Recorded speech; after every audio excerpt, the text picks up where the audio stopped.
Hi everyone, in this video we will understand how we can solve such type of set. In this set we are given that our online group has 6 members as its moderators, that is A, B, C, D, E, F, 4 admin P, Q, R, S, 3 event managers, okay, 3 event managers teams. अब हमें teams बोला है, okay, 3 event managers team T1, T2 and T3 are to be formed out of these members. तो हमारे पास कितनी teams हैं? 3 teams हैं, T1, T2 and T3. Okay. Each of the given member of the online group has to be a member of exactly one of the teams. Exactly one of the teams. Okay, means हमारे जो भी सभी members होंगे, जैसे 6 moderators हैं, 4 admin, तो ये हमारे सभी exactly one टीम के मेंबर होंगे. Team T1 has the highest number of members. Okay, तो यहाँ पे हमारा highest होगा. Team T1 has the highest number of members and team T3 has the least number of members with no two team having equal number of members. Okay, तो सभी teams में हमारे different number of members होंगे. Some additional information are as follows. R is not in T2. R is not in T2. तो यहाँ पे मैं note down कर लेता हूँ. ओके, जैसे यहाँ पे लाइन बना देते हैं. 1 मिनट. ओके, इसको अच्छे से बना देते हैं. तो हमें क्या बोला गया है? R is not in T2. तो R हमारा यहाँ पे नहीं आएगा T2 में. C and S only work in the same team. Means C plus S का हमारा जो पेयर है ये हमारा सेम टीम में रहेगा. Each team has at least one moderator and one admin. Okay, ये इंपॉर्टेंट पॉइंट है. क्या बोला गया है? Each team has at least one moderator and one admin. Means हम कह सकते हैं कि किसी भी टीम में हमारे, ओके, किसी भी टीम में हमारे कितने मेंबर्स होंगे? एटलीस्ट 2 मेंबर्स तो होंगे ही हमारे. ओके, एटलीस्ट 2 मेंबर्स तो होंगे ही हमारे किसी भी टीम में. अब देखिए सभी के हमारे डिफरेंट होंगे, तो अगर मैं मिनिमम 2 लूं फिर 3 लूं तो क्या आएगा मेरा? 2 + 3 5, टोटल 10 मेंबर्स है. 5 + 5 10. ओके, 2 + 4 and 4, ओके, ये पॉसिबल नहीं है. 2 5 and 3 ये अगेन हो गया. 2 6 नो. 2 7 and 1, ओके, 1 तो पॉसिबल ही नहीं है. तो 2 is the only possibility. Okay, means sorry, 2 is the only possibility नहीं, means 2 3 and 5 is the only possibility. किसी एक में मेरे 2 मेंबर्स होंगे, किसी एक में मेरे 3 मेंबर्स होंगे, किसी एक में 5 मेंबर्स होंगे. और हमें यहाँ पे गिवन है हाईएस्ट और लीस्ट गिवन है, तो ऑब्वियस है कि जो भी हमारा बचेगा वो हमारा टीम T2 में आ जाएगा. तो टीम T1 में हमारे कितने मेंबर्स होंगे? 5 मेंबर्स. टीम T3 में हमारे लीस्ट दैट इज 2, और यहाँ पे क्या जाएंगे हमारे 3. ओके, और कोई केस है क्या हमारा? 2 4 5, ओके, और कोई केस हमारा नहीं है.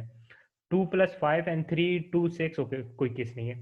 A and P can not be in the same team. तो A एंड P हमारे सेम टीम में नहीं होंगे. Okay, E will work only in team T3 and Q only in team T1. E will work only in team T3. तो E हमारा यहाँ पे आ जाएगा. And Q only in T1. तो Q हमारा यहाँ पे आ जाएगा. No more than 2 out of B, D and F can work in the same team. क्या बोला गया है? No more than 2. ओके, समझना पॉइंट को इस ध्यान से. No more than 2 out of B, D and F can work in the same team. Means हमें यहां से बोल रहा है कि B, D और F हमारे तीनों एक साथ नहीं हो सकते. Okay, no more than 2 out of B, D and F can work in the same team. Means हमारे B, D और F तीनों हमारे साथ में नहीं हो सकते. ओके, अब देखते हैं. R is not in the same team. C and S only work in the same team. Okay. A and P cannot come in the same team. E will work only in team T3 and Q only in team T1. No more than 2 out of B, D and F can work in the same team. तो देखिए मुझे C और S का pair लाना. मुझे पता है C और S का पेयर यहाँ पे नहीं आ सकता, क्योंकि यहाँ पे टोटल मेंबर्स कितने होंगे? 2, और उसमें से E ऑलरेडी हो चुका है हमारा. ओके, तो एक केस बना लेते हैं हम जब हमारा C और S यहाँ पे आ जाएगा, और एक केस बना लेते हैं हम जब Q हमारा यहाँ पे होगा, E यहाँ पे होगा, एंड C और S हमारा टीम T1 में हो जाएगा. ओके, C और S हमारा यहाँ पे हो गया. Okay, R is not in team T2. ठीक है। Each team has at least one moderator and one admin. Okay, अब ये हमारा एक थोड़ा सा इंपॉर्टेंट पॉइंट है। Each team has at least one moderator and one admin. अब देखिए, ई मेरा क्या है, ई मेरा मॉडरेटर है, मीन्स मुझे एक एडमिन चाहिए है। एक एडमिन मेरे पास क्या क्या बचा है अब यहाँ पे, ई के साथ क्या क्या पॉसिबिलिटी है, पी हो सकता है, क्यू हो चुका है, और या आर हो सकता है। ओके, पी और आर में से कोई एक हमारा यहाँ पे आ सकता है। ओके, तो अगेन इसके हम दो केसेस बना लेते हैं यहाँ पे। सी और एस हमारा यहाँ पे है, क्यू यहाँ पे है, एंड एक केस में पी हमारा इसके साथ हो जाएगा, एक केस में हमारे इसके साथ क्या हो जाएगा, आर हो जाएगा। सेम हमारे यहाँ पे आ जाएगा, सेम हमारे दो केसेस यहाँ पे बन जाएंगे, क्यू सी एस ई। एक केस में पी हमारा यहाँ पे आ जाएगा और एक केस में हमारा आर यहाँ पे आ जाएगा। ओके, सी और एस। ओके, सी और एस तो हमारा देखिए एक मॉडरेटर है, एक एडमिन। ओके, यहाँ तो अब हमारा सभी सेटिस्फाई कर रहा है। अब इतना मुझे पता है कि बी डी और एफ तीनों एक साथ नहीं हो सकते। ओके, अगर आप ये वाला केस देखो, जैसे ये मेरा केस 1 है, ये मेरा केस 2 है, ये मेरा केस 3 है, ये मेरा केस 4 है। अगर आप नोटिस करेंगे तो आपको हमें क्या बोला गया, बी डी और एफ तीनों एक साथ नहीं हो सकते। मीन्स बी डी और एफ तीनों को मैं यहाँ पे नहीं ला सकता। तो मुझे इतना पता है कि बी डी और एफ में से कोई एक हमारा यहाँ पे जरूर होगा। ओके, कोई एक हमारा यहाँ पे जरूर होगा। तो बाकी क्या बचा हमारे पास, हमारे पास ए हो गया। ओके, बी डी और एफ में से कोई एक हमारा वहां पे चला जाएगा। और क्या बचा हमारे पास, बी सी डी ई हो गया हमारा, एफ अगेन, जी। ओके, सॉरी जी नहीं है, सॉरी सॉरी क्या कर रहा हूं मैं, जी नहीं है। ओके, एफ हो गया, और पी क्यू आर, आर वहां पे नहीं हो सकता। तो देखिए फर्स्ट केस में अगर हम देखें तो आर के लिए ओनली पॉसिबिलिटी है हमारे पास यहाँ पे। अब यहाँ पर क्या होगा, हमारा बी डी और एफ में से कोई दो यहाँ पे होंगे, और बी डी और एफ में से कोई एक हमारा यहां पे होगा। ओके, सेम यहां पर देखिए, हम यहां पर हम देख सकते हैं बी डी और एफ में से कोई एक होगा हमारा यहाँ पे। ओके, क्योंकि तीनों एक साथ यहां पर नहीं आ सकते हमारे टीम T1 में। तो बी डी और एफ में से कोई एक हमारा वहां पे होगा, बी डी और एफ में से दो कोई हमारे यहाँ पे होंगे। फिर हमारे पास क्या बचा, हमारे पास ए बचा, बी हो गया हमारे पास, सी हो गया, डी हो गया, ई हो गया, एफ हो गया, एंड हमारे पास पी बचा है। ओके, पी हमारा यहाँ पे आ जाएगा, पी हमारा यहाँ पे आ जाएगा। ओके, ये आ गया हमारे पास। तो ये दो केसेस तो हो गए हमारे।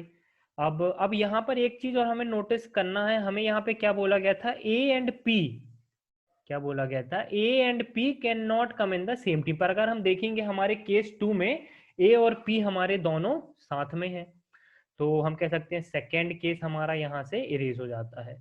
सेकेंड केस को हम अपने यहाँ से इरेज कर देते हैं, ये हट गया हमारा। अब देखिए यहाँ पर इस केस में तो P मेरा यहाँ पे है, तो A मेरा कहीं पे भी आ सकता है। ओके, A यहाँ पे भी आ सकता है, A यहाँ पे भी आ सकता है। अब देखते हैं, यहाँ पे हमारे पास अभी काफी केसेस बन रहे हैं। बी डी और एफ बचा है हमारे पास। ओके, अगर हम केस 3 की बात करें तो हमारे पास क्या बचा है, बी डी और एफ, और हमारे पास बचा है A and A B C D E F P Q R. Okay, R बचा है हमारे पास। अब आर बचा है तो देखिए आर को तो हमें यहाँ पे लाना ही होगा, आर को तो हमें यहाँ पे लाना ही होगा, क्योंकि आर हमें पता है टीम T2 में नहीं हो सकता।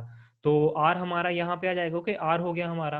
अब मुझे इतना पता है कि बी डी और एफ तीनों एक साथ यहाँ पे नहीं आ सकते, तो बी डी और एफ में से कोई दो अब हमारे यहाँ पे होंगे। ओके, पहले इसलिए मैंने यहाँ पर ये हाईलाइट कर दिया था। ओके, मैंने छोटा सा सर्कल बना दिया था कि यहाँ पे कोई एक होगा मेरा, यहाँ पे इसमें से मेरे कोई दो होंगे यहाँ पे। ओके, अब बी डी और एफ में से कोई दो यहाँ पर होंगे, तो मुझे इतना पता है कि बी डी और एफ में से कोई एक मेरा यहाँ पे होगा। तो बचा मेरा क्या, ए मेरा यहाँ पे आ जाएगा, तो यहाँ पे मेरे 3 मेंबर्स हो जाएंगे। ओके, ये हो गया हमारे पास। अब देखते हैं केस 4 में देखते हैं। ओके, केस 4 में हमारे पास क्या गिवन है, अगेन देखिए सी और एस तो हो गया हमारा। अब हमारा ए एंड पी हमारा एक साथ नहीं हो सकता। ए एंड पी हमारा एक साथ नहीं हो सकता। ओके पर अगर आप यहां पर एक चीज और नोटिस करेंगे हमारे केस 3 में, तो हमें क्या बोला गया था, each team has at least one moderator and one admin. Okay और अगर आप यहाँ पे नोटिस करेंगे तो यहाँ पे हमारे पास क्या है, ए बी डी एफ, इनमें से कोई 3 है हमारे पास। और आप देख सकते हैं ए बी डी एफ मेरे सभी क्या है, मॉडरेटर्स है, मीन्स कोई भी हमारे पास यहाँ पे एडमिन नहीं है। ओके कोई भी हमारे पास यहाँ पे एडमिन नहीं है, तो हम कह सकते हैं ये वाला केस भी हमारा यहाँ से एलिमिनेट हो जाता है। केस 3 भी हमारा यहाँ से एलिमिनेट हो गया। ओके इसको भी हम इरेज कर देते हैं। अब केस 4 बचा हमारे पास। अब देखिए इतना मुझे पता है कि मुझे टीम T2 में यहाँ पे एक एडमिन तो चाहिए है। अब देखिए एडमिन कौन कौन है बचा है मेरे पास, क्यू एस और आर हो चुके हैं, मीन्स एक एडमिन बचा है हमारा पी, तो पी ऑब्वियस है हमारा यहाँ पे होगा। ओके पी हमारा यहाँ पे होगा। अब P यहाँ पे है तो हमें बोला गया था A and P can not be in the same team, तो A हमारा यहाँ पे हो जाएगा क्योंकि P के साथ नहीं हो सकता है A। अब मेरे पास क्या बचा है, B D और F, तो B D और F में से कोई 2 हमारे यहाँ पे होंगे और B D और F में से कोई एक हमारा यहाँ पे होगा, यहाँ पे हमारे 2 होंगे। ओके इसको मैं अब हाईलाइट कर देता हूँ ताकि मुझे याद रहे कि यहाँ पे 2 होंगे, यहाँ पे 1 होगा। Okay 2 and 1। तो इस तरह से देखिए यहाँ पे हमारे 3 मेंबर्स हो जाएंगे, यहाँ पे हमारे 2 मेंबर्स हो जाएंगे, और यहाँ पे भी देखिए एक एडमिन है, एक हमारे पास क्या है, मॉडरेटर है। दोनों ही केसेस में हम यहाँ पे भी देख सकते हैं एक एडमिन है एक मॉडरेटर है, यहाँ पे भी सी और एस में से एक एडमिन है एक मॉडरेटर है। ओके तो टोटल हमारे कितने केसेस आए, हमारे 2 केसेस आए, ये हमारा केस 2 हो जाएगा। क्वेश्चंस पे आते हैं। विच of the following can never be a part of team T1? Team T1 option में देखते क्या है, क्यू इज पॉसिबिलिटी, दोनों ही केसेस में आप देख सकते क्यू है, can never be a part of team T1, तो ये नहीं पॉसिबल। पी पी पी आप देखेंगे दोनों ही केसेस में पॉसिबल नहीं है, यहाँ पे पी टीम 3 में है, यहाँ पे T2 में है। ओके तो पी हमारा आंसर हो गया। एफ एंड सी को चेक कर लेते हैं। देखिए एफ इज पॉसिबल, यहाँ पे हमारा सी इज पॉसिबल। ओके तो ये दोनों पॉसिबल है, तो हमारा आंसर क्या हो जाएगा, option number 2। If F and P are in the same team, then which of the following are definitely in a team together? If F and P are in the same team, देखिए first case में तो possible नहीं है क्योंकि P और E का pair है, तो सेकेंड ही केस में हमारा पॉसिबल होगा। अब F और P हमारे सेम होंगे। ओके F और P हमारे सेम होंगे।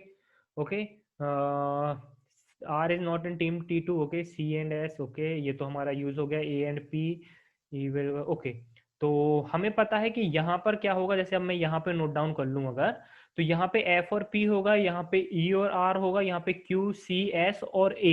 अब मीन्स B और D में से कोई एक यहाँ पे होगा, B और D में से कोई एक यहाँ पे होगा। तो क्या बोला गया है, A and C। A and C आप देख सकते हैं दोनों ही एक साथ हैं। Then which of the following are definitely in a team, direct answer हो जाएगा हमारा A एंड C। ए और डी देखते हैं, ए और डी पॉसिबल नहीं है। देखिए डी मेरा दोनों में पॉसिबल है, तो डी को अगर मैं यहाँ पे ले लूंगा तो यहाँ पे बी आ जाएगा, तो ए एंड डी हमारे साथ में नहीं आ पाएंगे, तो ये पॉसिबल नहीं है। B and C, again B and C भी पॉसिबल नहीं है। देखिए अगर मैं यहाँ पर बी और सी है, अगर मैं बी की जगह यहाँ पे डी ले लेता हूँ तो बी और सी मेरे पॉसिबल नहीं हो पाएंगे। एंड बी एंड ए का भी सेम केस है। ओके मैं बी की जगह डी ले लेता हूँ तो वो भी नहीं हो पाएगा, तो ये भी नहीं होगा। डायरेक्ट आंसर क्या हो जाएगा, option number 1। If P is in team T3, P कहाँ है, टीम T3 में। ओके आप देख सकते हैं यहाँ पे है P हमारा T3 में। Then who can not be in T2? C and S are possible, B D F में से कोई एक। C and S are possible, B D और F में से कोई एक, तो means F is possible, A is not possible. Direct answer क्या हो जाएगा हमारा, option number 4। If P is in team T2, अब P is in team T2, okay इसको हटा देते हैं। P is in team T2 means हमारा ये वाला second case. Okay Which of the following cannot be in team T1? Okay, QCS definitely है, A definitely है। ओके QCSA, जहां पे A नहीं होगा उसको पहले एलिमिनेट करते हैं। अब यहाँ पर मेरे पास क्या है, B D और F। ओके तो मेरे को क्या पूछा गया, विच of the following can not be in team T. अच्छा हमें एलिमिनेट कैन नॉट भी बोला गया है, सॉरी कैन नॉट भी बोला गया है। तो देखिए हमारे यहाँ पे B is possible, D is possible, F is possible. हमारा second option Q C S B and D ये वाला केस हमारा पॉसिबल नहीं है, क्योंकि देख सकते हैं हम ए हमारा डेफिनेट है हमारे टीम T1 में। ओके तो ये हमारा पॉसिबल नहीं है, तो यहाँ पे हमारा आंसर क्या हो जाएगा, ऑप्शन नंबर 2। तो गाइज यहाँ पे हमारा सेट कंप्लीट होता है। टीम फॉर्मेशन का ये सेट था, काफी अच्छा सेट था। चांसेस होते हैं इस टाइप के सेट के आने के, तो आपको अप्रोच आना चाहिए। सिंपल सा हमें कुछ नहीं करना है, केसेस बनाने हैं और जो केसेस हमारा सेटिस्फाई ना करे उसे हमें एलिमिनेट करते चलना है अपनी कंडीशंस को रीरीड करके, जैसे मैंने आपको यहाँ पे करके दिखाया है। Thank you guys and happy learning.